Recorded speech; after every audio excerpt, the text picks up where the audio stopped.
Bonjour et bienvenue sur les ondes de Radio Taïwan International. Tout de suite, on en parle à Taïwan.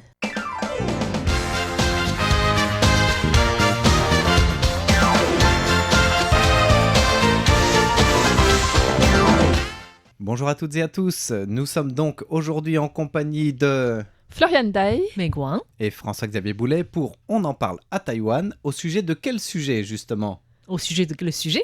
N'est-ce Alors pas? quel C'est bon, sujet je au l'ai sujet? travaillé cette phrase. au sujet de la pluie et du beau temps, et Wow. de la sécheresse et du manque d'eau. Voilà. Est-ce qu'il y a du beau temps en ce moment? Eh bien à ce sujet justement j'aurai un autre sujet. À ce sujet, j'ai un sujet absolument rien à voir. Oui. Alors je vais plutôt prendre la suite de ce que Florian avait présenté la semaine dernière sur C'est-à-dire l'amendement en cours de la loi électorale en fait, de la loi plutôt sur l'éthique des fonctionnaires, on pourrait dire. D'accord. Alors moi je vais pas parler ni de TIC, ni de fonctionnaires, Mais tu ni vas parler de loi. de quel sujet? Eh bien je vais parler de la Banque centrale et Ah. des billets verts qu'on peut acheter plus cher que leur valeur, ça existe.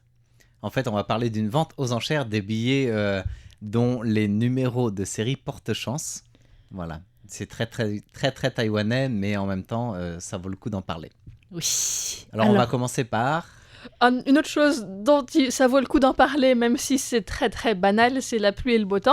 On va commencer par la saison des pluies, puisque ça fait à peu près une semaine qu'on est vraiment rentré dedans à Taïwan. Alors la saison des pluies, on l'appelle ici la pluie des prunes, ou la pluie des pruniers, donc Meiyu. Et Mais en il n'y a fait, pas de prunes qui tombent. non, ce ne sont pas des prunes qui tombent, c'est la saison à laquelle les pruniers sont en fleurs que ces pluies tombent. Ah, c'est pour ça que ça s'appelle comme ça. Voilà. D'accord. Donc c'est entre mai et juillet en Asie de l'Est, donc Chine, Corée, Japon, Russie et Taïwan également. Et à Taïwan, c'est plutôt entre mai et juin. Donc là, ça a commencé mi-mai cette année. Et en fait, c'est un front météorologique qu'on appelle le front de Meiyu, justement, qui se forme quand l'air humide du Pacifique rencontre la masse d'air continentale plus froide. Et donc, ce front et la formation de dépression qui accompagne ce front entraînent des précipitations importantes. Mhm. Et le front se déplace en fonction des forces de masse d'air chaud et froid, donc. Ce qui fait qu'il y a des précipitations très fortes, assez prolongées, et qui causent parfois des inondations à cette période. À Taïwan, on en a de temps en temps, un peu tous les ans. Pas dans le nord, mais c'est, comme À Florian Changhua, disait, il y a ça a commencé beaucoup cette plus semaine.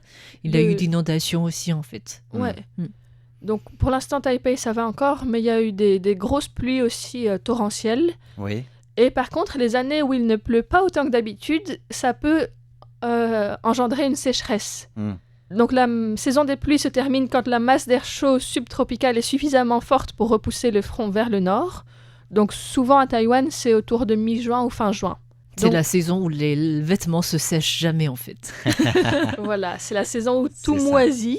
Oui. Non pas qu'il fasse froid, mais que l'humidité est trop Oui. forte.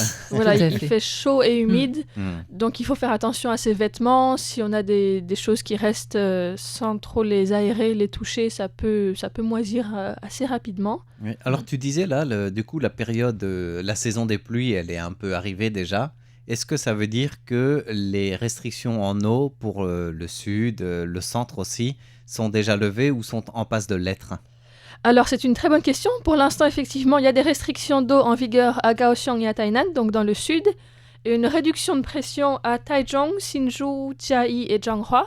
Donc sur toute la côte ouest, en fait. C'est ça. Exactement. Ouest au Tous sud. les parcs Mm. industriels. Pour Oui, résumer aussi. Ça en fait. comprend les Mhm. parcs industriels, oui. Voilà, parce qu'il y a des régions comme Yunlin qui Oui. sont aussi sur cette côte-là, mais qui n'ont pas de restrictions ou de limitation de D'accord. pression, parce qu'effectivement, je pense qu'il y a moins d'industrie. C'est Mm. plus agricole. Mm. Voilà. Et donc, pour l'instant, ces restrictions ne sont pas levées parce que les réservoirs ne sont pas remplis du tout. Ah, encore une fois, les pluies sont tombées En au tout cas, mauvais pas assez. endroit, c'est ça? Alors, il y a certains qui ont repris un petit peu de... De niveau. Voilà, Ouais. 1 ou 2% qui ont gagné quelques points de pourcentage. Mais sur le total des réservoirs, à Taïwan, ils sont pleins à 35% pour Ah oui. l'instant. Et donc, sur les 10 dernières années, il y a seulement en 2021 que ce taux était plus bas à la même période de l'année. Mhm. Sinon, il est en général beaucoup plus élevé. Ouais. Donc, ça donne une indication pour dire que effectivement, c'est assez alarmant pour l'instant. Donc, il n'y a pas de prévision de réduire ou de lever les restrictions d'eau puisqu'on attend beaucoup plus de pluie avant de pouvoir le faire. En plus, j'ai l'impression qu'on parlait récemment, dans l'actualité toujours liée au climat ou aux saisons des pluies, du phénomène El Niño qui vient d'arriver, qui remplace la Niña, qui fait que, justement, au niveau atmosphérique, si j'ai bien suivi, les typhons vont se former plus loin de Taïwan et sont pas sûrs de toucher Taïwan cet été, donc on risque d'avoir une sécheresse un peu plus accrue. Je pense que déjà avec le changement climatique, cela fait plusieurs années que Taïwan n'a pas vraiment connu de gros typhons qui arrivent directement au C'est sol vrai. taïwanais depuis quelques années, ce qui fait que ça fait plusieurs années de suite que la question de l'insuffisance en eau se pose, en fait. Parce Voilà. On peut que plus Taïwan dépendre des dépend, typhons, quoi. Taïwan dépend largement de typhons, en fait, pour remplir les réservoirs, surtout en été. Et ce qui fait que si, avec la saison de la pluie actuelle, on n'arrive pas à avoir un niveau suffisant, et s'il n'y a pas de typhon qui arrive par la suite, l'année va être difficile. Voilà, c'est donc il y a ça. effectivement des risques même pour l'été, voire jusqu'à l'automne ou l'année suivante, Ouais. que les réserves d'eau ne soient pas suffisantes. Mm. Donc c'est la pluie et le beau temps, mais c'est aussi beaucoup d'industries, toute l'agriculture, les réserves en eau du pays pour les au moins 6 mois à venir qui sont en jeu en fait. Donc Mhm. effectivement, avec le réchauffement climatique, plus l'apparition du phénomène El Niño ou le retour de ce phénomène, plus des pluies mais assez faibles pour l'instant, Ouais. ça fait que c'est un pronostic assez mauvais pour le moment. Voilà. Tout à fait. Alors c'est vrai que moi, ça m'a toujours interpellé ce phénomène de se dire on est en sécheresse, le lendemain, ça inonde à droite, à gauche parce que c'est la pluie. Alors c'est pas vraiment C'est mousson, mais l'abondance, pas loin quand c'est même. l'abondance de la Mais d'un pluie qui seul coup arrive d'un énorme. seul coup, oui. Du coup, ça peut pas s'imprégner dans les sols. Et du coup, bah, si nos auditeurs entendent qu'il y a eu des inondations à Changhua ou je sais pas où, ça veut pas dire qu'il y a trop d'eau à Taïwan, loin Non, de pas là. du hein. tout. Mm. Ouais. Parce que après, bon, les réservoirs se remplissent surtout de l'eau qui ruisselle, C'est ça. mais effectivement, si les sols sont très secs, c'est difficile aussi de capter l'eau parce Ouais. qu'elle est absorbée tout de suite et elle n'arrive pas à... Et s'il y a trop d'eau qui arrive d'un seul coup, que ce soit une pluie forte de Méhu, là, de la saison des pluies de prunes, ou alors d'un typhon, il y a aussi beaucoup de coulées de boue qui arrivent. Et l'eau est moins exploitable parce qu'il faut d'abord la traiter. Donc, c'est pas forcément une bonne nouvelle non plus, en tout cas à 100% pour les réserves en eau, quoi. Voilà, exactement. En tout cas, depuis quelques années, la question de l'alimentation en eau est quasiment récurrent. En fait, chaque année, ça revient et chaque année, on met en restriction en eau. En 2021, tu disais, là, c'était l'année de sécheresse Oui. et il y avait beaucoup de champs n'étaient pas irrigués parce que le secteur agricole devait se sacrifier pour pouvoir réserver l'eau, en fait, pour la population. Et du coup, bah, je pense que cette année, c'est inquiétant quand même. C'est pas si inquiétant que ça si on entend le discours du gouvernement pour attirer les investissements étrangers, notamment les industries de retour à Taïwan, en disant il y aura assez d'eau, n'hésitez pas à Non, revenir non, non, pour on le dit plus semi-conducteur. pour l'électricité. Pour l'eau, c'est plus délicat quand même. C'est vrai, mais on le dit quand même. Mais Enfin, pour, on peut pour pas tout l'eau, contrôler. par mais- exemple, des entreprises comme TSMC qui fabriquent Oui. des semi-conducteurs Ont besoin de beaucoup. ont besoin à fait. d'énormément Oui. d'eau. Mhm. Et le gouvernement essaie de leur donner la priorité quand même pour qu'ils puissent continuer parce que ce Oui. sont des industries clés. Oui. Donc ils sont moins affectés par les restrictions d'eau alors que ce sont parmi les plus grands consommateurs. Tout à fait. Donc ça, c'est à voir. C'est un Après, choix politique. aussi, mais bon, c'est nécessaire. hein. Oui, tout à fait. Voilà. Voilà pour la pluie et le beau temps et tout ce qu'il y a derrière. Du coup, il faut garder nos parapluies sous le coude. Pour l'instant, oui, Pour les apparemment, il semaines va qui continuer viennent. à pleuvoir les semaines et les mois à venir. Ça fait Voilà. penser qu'on nous avons supprimé notre bulletin météo quotidien dans le Ah oui. journal. Et certains auditeurs réclament le Oui. retour du bulletin météo. Voilà. Oui. Alors, quant à moi, le sujet, c'est une suite de ce que Florian avait traité, parce que la semaine dernière, vous avez parlé de l'ancien président de la République, Chen Shui-bian, qui était condamné pour corruption et blanchiment d'argent, mais Exactement. qui aurait dû être incarcéré en prison, mais Il a qui... été. Il a été, mais qui est sorti de prison pour libération conditionnelle pour cause de santé médicale, en fait. C'est ça. C'est une question de santé. Mhm. Et du coup, le monsieur était venu jusqu'à Taipei pour faire une pétition contre l'amendement de la loi électorale qui était en cours. Et du coup, c'était parce que son fils venait d'être condamné pour blanchiment d'argent. Oui. Et ce qui fait que, selon le projet de loi proposé par le gouvernement, son fils n'aurait plus jamais se présenter à l'élection à vie. Et c'était le président de la République s'opposait à cet amendement, en fait. L'ancien président de L'ancien. Oui, l'ancien président, Tout à fait. pardon. Et du coup, c'était le sujet, ça nous préoccupait parce que comment une personne tout à fait en bonne santé physique et mentale pouvait venir jusqu'à Taipei pour faire des pétitions au palais présidentiel, au gouvernement et au parlement. Donc ça justifiait... Alors qu'il est censé être en prison et qu'il Voilà. est libéré, enfin, Il en est liberté trop faible. conditionnelle, Voilà, il est parce qu'il trop n'est pas en oui. état de rester en prison. Et Voilà. en plus, dans les conditions de sa liberté conditionnelle, il n'y a pas de discours politique, il n'y a pas d'action publique ni, Oui, ni d'engagement tout à qui fait. doivent être faites. Tout à fait. Donc Voilà. là, ça va vraiment à l'encontre de ces conditions. Oui, mais si nous parlons cette semaine de ce sujet, c'est parce que effectivement le Parlement a commencé à étudier l'amendement et ça bloque. Je pense que pour C'est-à-dire des raisons assez complexes, mais ça se comprend en quelque sorte. Donc on peut dire que le tout a commencé avec le DPP après l'élection locale de l'année dernière. C'était une défaite assez douloureuse pour le Oui. parti au pouvoir. Et l'un des problèmes analysés comme la défaite du DPP, c'était certains candidats, notamment au niveau local, étaient impliqués dans des problèmes de corruption, de blanchiment d'argent, des réseaux De prise d'intérêt, etc. Voilà. Mhm. Tout cela, et du coup, Lai Ching-te, donc le vice-président de la République, lorsqu'il est devenu président du DPP en janvier, le 18 janvier de cette année, Oui. a commencé à lancer une réforme. Donc l'une des premières réformes qu'il avait annoncées, c'est qu'il voulait plus voir la corruption au sein du parti. Et qu'il voulait plus de liens avec des personnes qui sont dans les réseaux clandestins, pas très Mafieux, nets. etc. Voilà. Et ce qui fait que le DPP a mis en place une sorte de clause qui est plus sévère que la loi en vigueur, c'est-à-dire toutes les personnes qui ont été impliquées dans des problèmes de corruption, d'armement, je ne sais pas si en possession d'armement, Possession Ah oui. d'armes. oui. d'armes et de la drogue, ne peuvent plus représenter le parti dans les élections. D'accord. Donc ça, c'est au sein C'est du pas parti. une période donnée, c'est ad vitam aeternam. Voilà. Mais il faut être condamné pour ça. Il faut être Oui. condamné. Et du coup, là, c'était implication. C'était même le impliqué, DPP carrément. voulait être plus sévère. Et l'objectif, c'était pour regagner la confiance des électeurs pour le DPP, en fait. Mhm. Mais ça se comprend. De toute façon, ça peut changer. Après, c'est qu'au sein du parti. Mais en même temps, un peu avant la décision de réforme de Lai Ching-te, l'ancien Premier ministre Su Zhenchang avait proposé 2 projets d'amendement. C'était fin décembre de l'année dernière. Un, c'est pour amender la loi électorale concernant le président et vice-président de la République. Oui. Et l'autre, ça concerne donc l'élection en général. Et D'accord. du Donc coup, là, c'est vraiment au niveau national. c'est au ces niveau amendements. national, oui. Et donc, cela vise à, comment on pourrait dire, avoir des candidats plus intègres, on pourrait dire, Oui. pour éviter qu'ils se présentent au niveau des élections.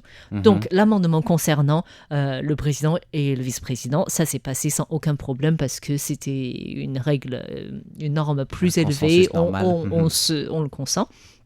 Mais ce qui pose le problème actuel, c'est donc la loi électorale pour différents postes. Donc ça influence, donc ça implique donc le fils de Chen Shui-bian qui était le conseiller municipal de Kaohsiung, qui voudrait à l'avenir se présenter toujours comme élection, mais il ne pourra pas selon le projet de loi, parce que selon la version du gouvernement, toutes les personnes qui ont été condamnées pour des crimes de troubles civils, ça existait déjà, pour Oui. ce qui est lié d'agression étrangère, de corruption électorale, les personnes qui violent la loi sur la sécurité nationale, la loi anti-infiltration ou qui violent la loi sur le blanchiment d'argent, la possession d'armes ou en lien avec le drogue, dès qu'il est condamné à vie, Mhm. il ne pourrait plus se présenter aux élections à Taïwan. Quand tu dis avis, ça veut dire Dès qu'il y a une L'interdiction- condamnation, il ne peut plus se présenter à vie.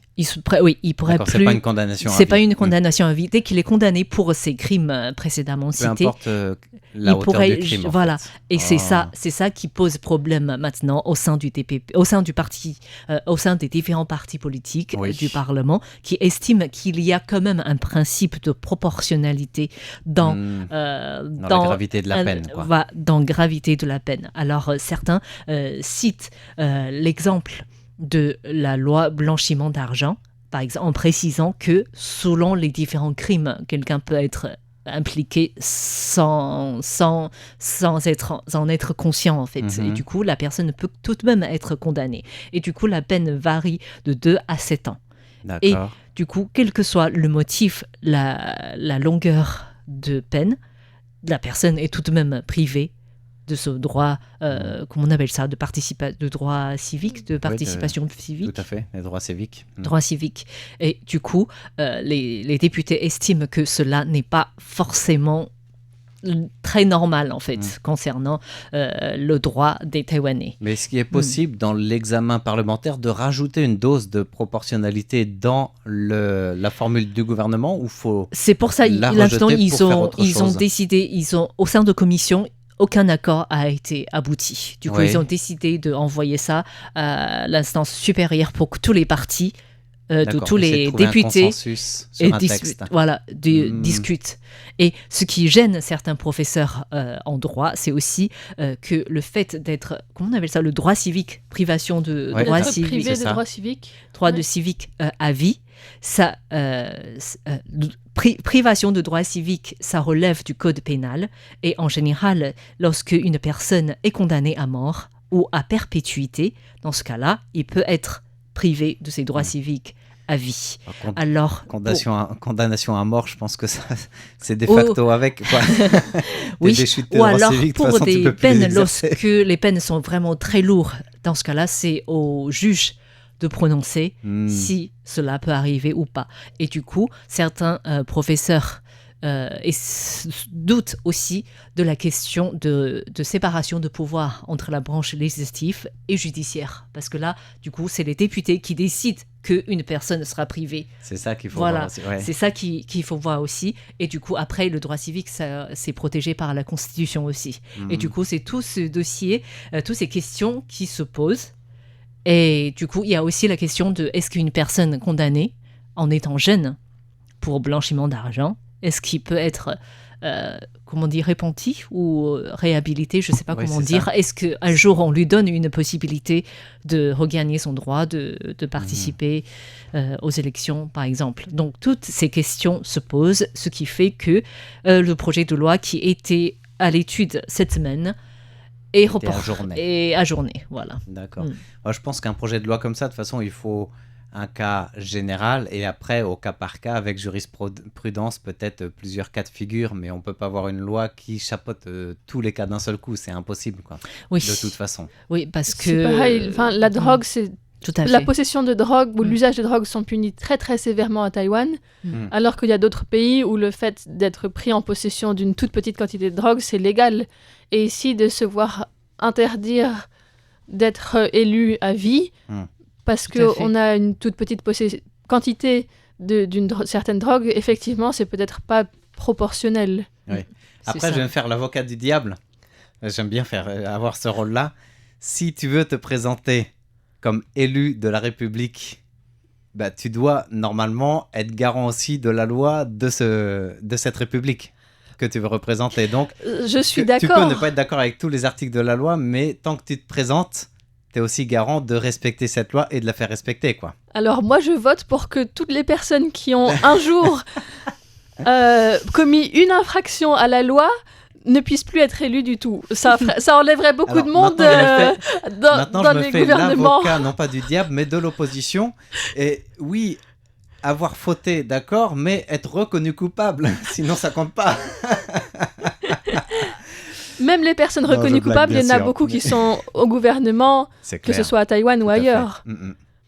Et c'est pour ça, justement, quand tu parlais de la drogue, un député a cité l'exemple de possession de drogue en disant qu'une personne qui a l'intention de vendre ou en possession des graines de marijuana, Oui. Mhm. alors est passible à une amende, à une peine de moins de 2 ans d'incarcération. Et pour une peine ainsi, et ça peut être réduit à quelques mois en fait. Et pour une infraction ainsi, on peut ne pas être Ne élu plus jamais pouvoir se à présenter. vie. Voilà. Oui, Et du coup, ça c'est vraiment, il y a effectivement, il y a des questions à se poser, il y a des choses à étudier beaucoup plus en détail. en détail avant de décider une loi qui priverait beaucoup de personnes à se présenter aux élections en C'est fait. ça. Après, c'est vrai qu'il y a cette dose de proportionnalité en fonction de la gravité de la peine, Mm. du type aussi d'infraction. C'est important de rajouter ça, c'est Oui. clair.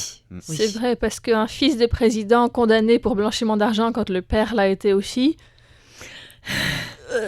on peut comprendre que certaines personnes aient envie de s'assurer qu'il ne puisse pas être élu à son tour. Voilà, tout Tout à à fait. Donc je pense que là, c'était beaucoup de sujets qui étaient mélangés ensemble. Ouais. Donc dans un premier temps, le père n'avait pas à se déplacer à Taipei de manière tellement consciente et en pleine bonne santé pour faire une Par rapport à pétition sa pour condition. un fils qui a enfreint la loi. Est-ce qu'il y a une suite d'ailleurs de la part de la prison de Taichung? Non, il n'y a pas vraiment de suite. Et d'ailleurs, lorsque les députés ont étudié l'amendement, le projet d'amendement, le même jour, un parti politique donc très proche du Chen Shui-bian avait organisé une sorte d'audition sur la légitimité de ce projet de loi. Et Chen Shui-bian était présent Ah oui, à l'audition. à l'audition. Et Là, du on- coup, là la encore, prison en de infraction de- la prison qui gère, qui dit qu'il était informé de la présence de Chen Shui-bian, mais qu'il ne pouvait pas se prononcer, même si par la suite on voit qu'il discutait avec tout le monde. Donc, S'il est présent en silence, ça va. Mais il n'a pas le droit de participer à des activités De toute politiques. Il façon, va donner une pétition, Il il n'a va pas à le droit un de meeting comme s'exprimer ça. en public. s'exprimer en politique. Et du coup, comme Non, il je est pense que ça fort... joue sur les mots là aussi, en fait. Je pense que, ouais. Je pense que les personnes qui ont fait le droit savent comment profiter. Et du coup, c'est à eux qu'il faut demander de rajouter la dose de proportionnalité dans cette loi. Je pense que du coup, il est pour les il est un- élus. Il est un peu spécialiste parce qu'il a fait du droit aussi. Et du Oui. coup, il sait ce qu'il parle, ce qu'il est en train de faire Il- aussi. Il joue à l'équilibriste en marchant Oui. sur la ligne. Oui, C'est ça. oui, je pense que là, il est tout à fait conscient et lucide. Voilà. Tout à fait. Mm. Alors moi, j'avais envie de conclure avec un autre sujet qui nous fait intervenir cette fois-ci la Banque centrale de Taïwan, qui a annoncé qu'elle allait procéder à une vente aux enchères à partir de la semaine prochaine, sur plusieurs jours, pour certains billets de banque. Alors quand j'ai vu ça, je me suis dit, attends, j'ai mal lu, je relis une deuxième fois, et en fait, oui, vous avez bien entendu, la banque met aux enchères des billets de banque. Donc Ah. comment faire de l'argent avec de l'argent? Il n'y a pas mieux, quoi. La première séance doit avoir lieu jeudi prochain, le 18 mai. Et l'idée, c'est de mettre en vente des billets spéciaux, c'est-à-dire des billets, chaque billet de banque, quel que soit le pays, je crois, a un numéro de série avec des lettres et des chiffres. Et à Taïwan, qui dit lettres ou chiffres, dit aussi numéro Porte-bonheur. porte-bonheur, etc., Avec beaucoup de prospérité, huit, richesse. beaucoup de- Et du coup, la Banque centrale, depuis quelques années, s'est dit, bah, on va faire comme pour les plaques d'immatriculation, quoi. On va vendre aux enchères les meilleurs numéros de série.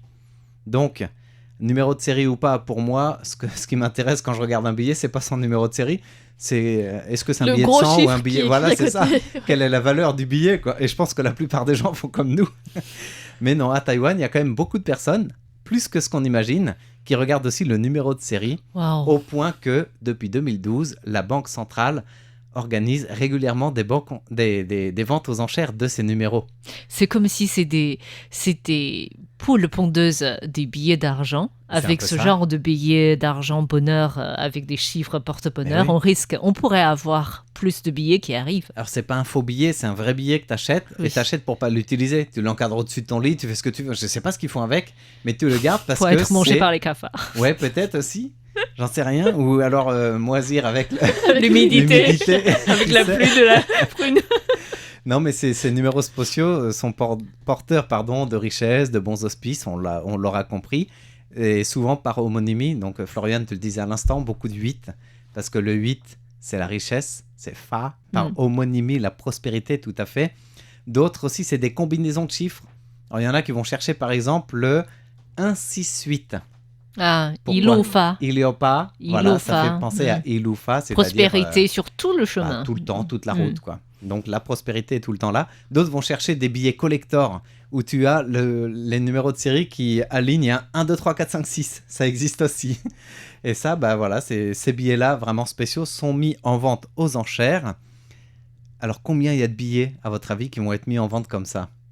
À partir du 18 mai, ça va jusqu'au 23 mai. De 10h du matin le 18 mai jusqu'à 10h du matin le 23 mai non-stop sur le site de la Banque Centrale. Tu peux aller aux enchères pour... Une cinquantaine. J'aurais dit une centaine. Il y a 121 sets. Wow, 127. Pas billets, hein, 121 sets, donc 121 groupes de, au total, 4395 billets de banque. Pardon D'une valeur de 100, 1000, 430 000 500 aussi. billets. 4395 billets vendus aux enchères par la Banque Centrale du 18 mai au 23 mai. Vous avez bien entendu. Et la Banque Centrale, elle sait s'adresser. Elle fait quasiment un parallèle de la loterie, quoi. Elle sait s'adresser aux Taïwanais qui aiment la richesse, les porte-bonheur. Il y en a même qui vont apparemment l'acheter pour l'offrir à d'autres en cadeau. Waouh. En genre de Rongpao, les fameuses enveloppes rouges, porte-bonheur, etc. On peut offrir au fils de Chen Shui-bian, ça porte bonheur. Il en a besoin en plus. Eh bien, Je sais bien aussi. Ah, Chen Shui-bian aussi. Non, mais il va très bien en fait. alors je vous ai dit, depuis 2012, la Banque Centrale organise ce type d'enchères. Au fil des ans, elle a gagné, ou elle a permis à l'État de remporter, comme ça, d'accumuler 69 560 000 dollars taïwanais. C'est un peu plus de 2 200 000 euros. Rien que en gain sur ces billets qui sont vendus. Les gens sont fous. Les gens sont fous. Alors Ils ça sont se vend fous, pas ces non plus à Taïwanais. des, mais ça se vend Incroyable. pas non plus à des sommes astronomiques. J'avais envie de conclure avec ça pour un exemple. La Banque Centrale qui lance cette activité explique que depuis qu'elle a mis en route en 2012 ce système de vente aux enchères, le billet qui s'est le mieux vendu, le meilleur spécimen, on peut dire, c'est un billet d'une valeur nominative de 100 dollars taïwanais. 100 dollars taïwanais, c'est environ 3 euros. Il a été vendu, à votre avis, à peu près combien de fois son prix ? Un petit roulement de tambour. 100 fois. On s'en Oui, rapproche, pas mal, je pas pense mal, que pas mal. C'est 153,6 fois sa valeur. C'est-à-dire qu'il a été vendu 15 360 dollars taïwanais pour un billet de 100 dollars. Alors moi, jamais j'irai acheter ça. Et c'est quand même un numéro C'est la super moitié porte-bonheur. c'est plus la moitié du SMIC en fait, mensuel. Oui, c'est un, c'est ça, c'est ça. c'est un Mm. loyer d'un petit studio à Ouais, Taipei. ouais. Ouais, c'est Hmm. plus que un demi-mois moyen de ouais. salaire. Et c'est le chiffre de série Pour 3 euros. De ce Voilà. 8, 8, 8, 8, 8, 8 fois 8 comme ça, avec les lettres SU devant et AK derrière. Alors, c'était le seul qui avait les 8 chiffres 8. Voilà, et il a été vendu donc à 153,6 fois sa valeur. C'était en plus juin cher. 2013. C'est C'est le plus cher, c'est la le plus- meilleure vente. La meilleure vente. Ça veut dire que les autres se vendent en moyenne 100 fois la valeur. D'accord. Mais t'imagines un billet de 1000 dollars fois 100, ça veut dire que tu es capable de mettre 100 000 dollars taïwanais pour un billet de Je 1000. savais, il fallait être bancaire. C'est plus que 2 ou 3 fois notre salaire, quoi. Et qu'est-ce qu'on Mensuel fait à pour la un billet. radio Qu'est-ce qu'on fait à la radio? On aurait dû travailler à la banque. Voilà. On imprimera nos billets, Je crois pas que ce soit les employés de la banque qui gagnent Non, ces bien sûr que sommes non, non je plus. plaisante. Non plus. Mais apparemment, c'est des sommes qui reviennent à l'État. Alors peut-être Oui. que ça paye nos retraites, qui sait. Voyons le bon côté des choses. Peut-être dans les 6000 qu'on a eu. Oui. Nos retraites, on ne sait pas à quel âge on les prendra, mais bon. Et puis pour On ceux sait qui ont qu'elles les sont- 6000, parce que c'est pas tous les étrangers qui habitent Tout à à Taïwan fait, qui tout ont à droit. fait. Mm. Hein Voilà. À moins c'est qu'il y ait une vrai. redistribution des richesses. Bien, c'est sur cette liberté de parole que l'émission On en parle à Taïwan se termine. Merci de l'avoir suivi. C'était Florian Dai. Meguang. et François-Xavier Boulet pour RTI.